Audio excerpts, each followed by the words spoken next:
We're looking at the application of computers to arts and want to explore the intersection of technology and the humanities. I'm Dr. Tegbaledire Sylvester, and if your first time of meeting us in this channel, you're in the right place. Let's dive into it. The first thing you should understand is the fact that the internet today, as we have it, has actually revolutionized the way the arts and humanities work generally. Now, we are seeing the emergence of digital humanities, and technology has been embedded and is now together with scholarship. Now, beyond that, you are going to find out that as we use the computer, as we use the system, which is very important in scholarship, there is also need, definitely, for us to apply what we call ethics guide in the use of technology.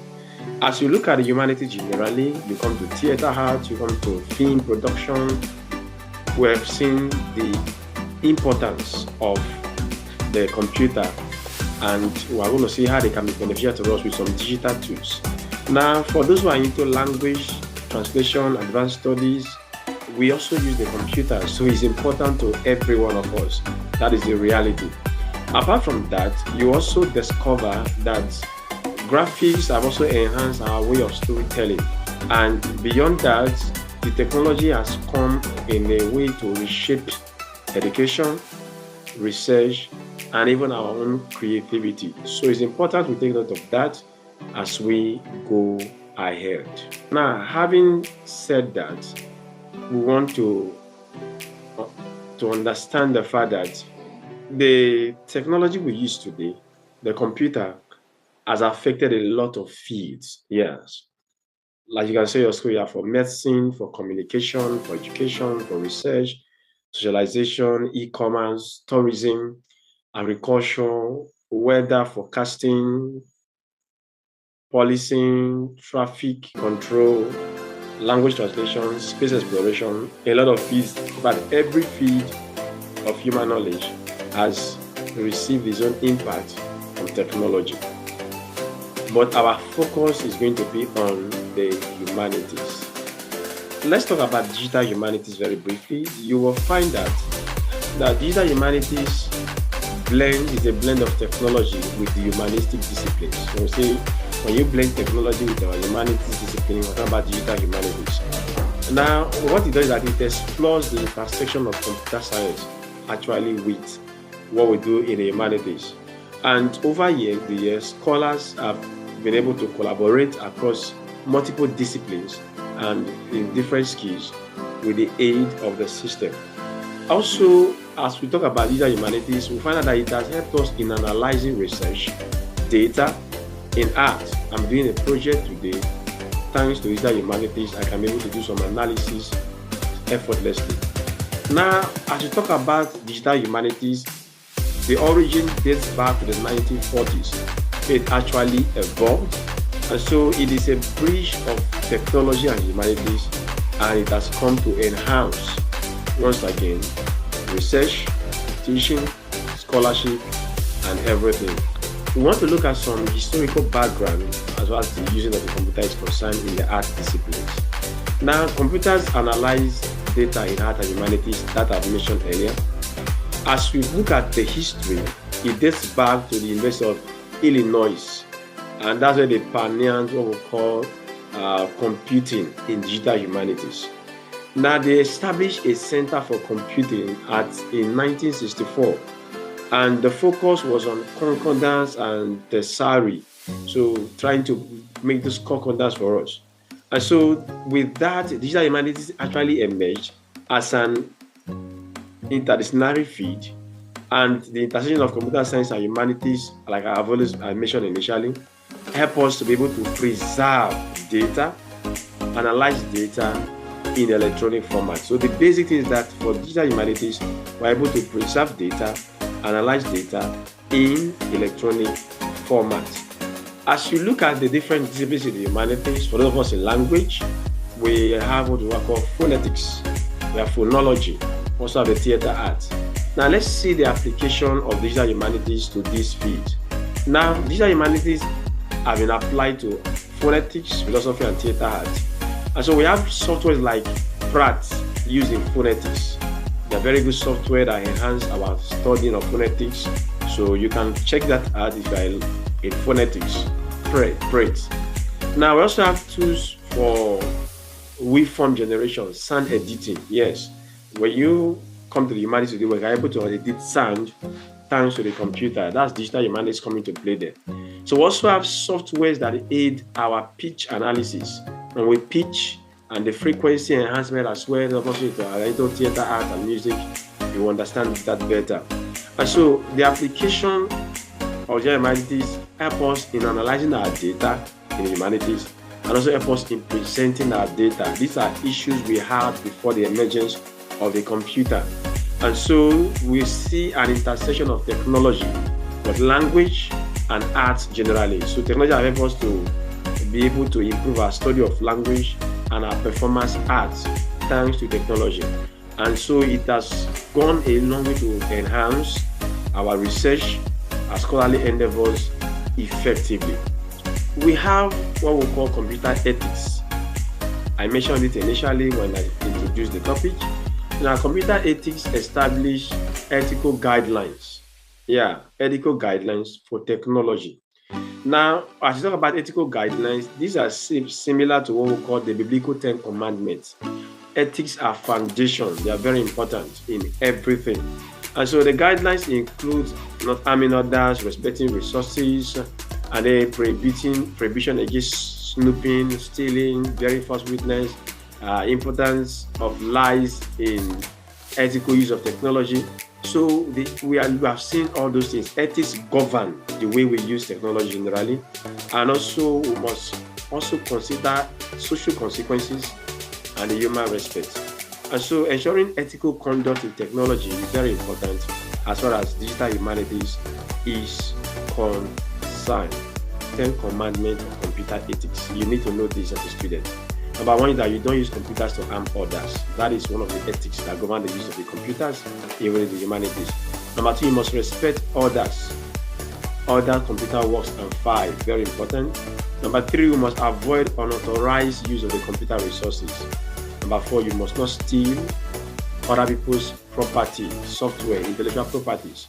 Number four, we must refrain from bearing false witness with digitally. These are the 8 days of technology, and people go online and say all sorts of things. Now, ethics demands that we don't actually go into that. Now, we must also consider the social consequences of programs that are designed. When people design programs, what are the consequences on the society? We must take that into consideration. That's where ethics come to play. Now, we must use computer at the same time with consideration and with respect. So we must be able to make sure that we consider others and we respect others in the use of computer. We don't interfere with other people's life and activity through our computer activities. These are part of the ethics you should know. And then we must think about ethic education in technology. And finally, we follow ethical guidelines for responsible computing. So these are the key things to note about that. The impact of the computer or digital humanities on theater and film production. There is nobody that will tell me you have not seen an improvement in the last 10 years or so in our film production, our theater production. No, there have been tremendous difference. And these positive impacts are due to the efforts of digital humanities, the computer coming to play. So the computer have actually revolutionized the digital effects of animation. So we have all sorts of animation, and they have helped us in theater and in film production. So we have software as well that creates special effects, fantastical creatures, and things we could not think of growing up. We see them today with the aid of the computer, making our theater and film production superb. We also have animation tools, and then that can make lifelike characters. We have avatars. Even on this Zoom platform we are used for this video, you have those kind of features there. That's because of the digital humanities at work there. We also work on pre-visualization aids in planning camera angles. Now, when you're into film production at times, so if you're in theater art, you can pre-visualize. When you are planning your angles with your camera, thanks to the computer. Now, also have what called the storyboarding visualizes scenes before production. So we can have what called the storyboarding. You can begin to visualize the scenes of the film, the theater you want to produce before you actually go ahead to produce it. And so digital set design also transform the theater and the film. So we're able to design the sets digitally without bringing people out to do it over and over again. So it helps us through those designing of those sets. So it helps to transform our theater and film production. And finally, it actually streamlines creative processes. Before you have to think, you have to imagine, how do I do this, how do I do that? But with digital humanities, you are able to streamline those many processes because it has come to help us in that regard. Language translation and computer graphics, I want to touch on that. Now, in those of us who are into French, English, Yoruba, whatever language you are studying in school, you will find out that digital humanities has actually helped. The computer has actually come to help in those fields. A level of translation and computer graphics. Let's delve into it briefly. Now, you see, the arts and humanities will rely generally on language use. That's the truth. And then we have multilingual researches. Now, for us to be able to carry out that, we need translation services. But today, thanks to the computer, we have what we call the online tools like Google Translate.